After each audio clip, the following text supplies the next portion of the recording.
Well, this Black Friday, cybersecurity experts are warning shoppers to be careful where they spend their money online. I'm pleased to say we are joined by Emily Taylor, who is CEO of Oxford Information Labs and editor of Chatham House's Journal of Cyber Policy. Thanks for joining us on DW Business, Emily. Can you just explain to us what the risks to shoppers are, particularly online this year?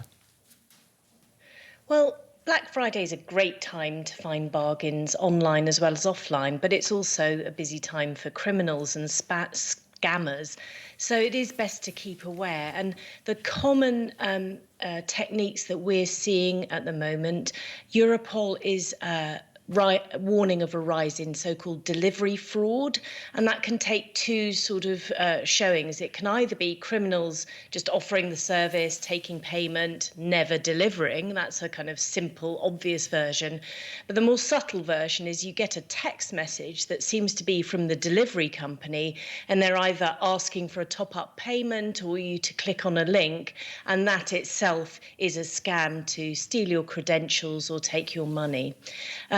And finally, the Consumers Association in the UK, which is also warning of so-called Hack Friday, warning consumers to be wary of buying poorly secured smart devices like doorbells and cameras for their home because they tend to have very, very poor levels of security. Right, so they basically give scammers a back door into your front door, as it were. So part of the problem here is that the scammers are able to set up websites that look legitimate, aren't they? So how can you spot a dodgy website and make sure you're buying from someone reputable? I think a good thing to do always is to look at the domain name in the web address in any link that you're given to click. You know, I got one of those SMS delivery scams the other day, and looked like it was from DPD, the delivery company, but when you looked at the domain name, it was just a bunch of garbage. It had DPD in it, but it also had a lot of other letters and numbers. And as soon as you look at that, you know it's actually not legitimate.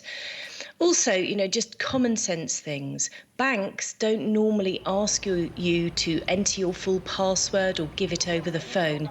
So if you get a call from your bank, say, asking you to move money into a safe account and they ask you more than normal, that's another sign that things might not be right. And other things like, just grammar, spelling errors, things like that. You mentioned about scammers, for example, getting into smart devices. Are the scammers themselves, they're getting smarter?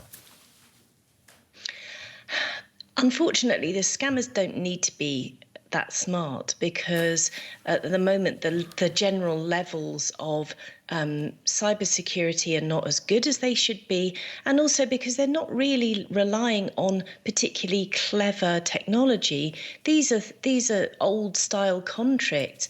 They gain the users trust or confidence at a moment where they might be a bit distracted looking for a bargain. They create a sense of urgency, and all of those things are very common, normal human tricks that work online as well as offline. Yeah, it's a game as old as time, isn't it? Scamming people based on their confidence. Well, thank you very much, Emily Taylor from the Oxford Information Labs and Chatham House's Journal of Cybersecurity. Thank you.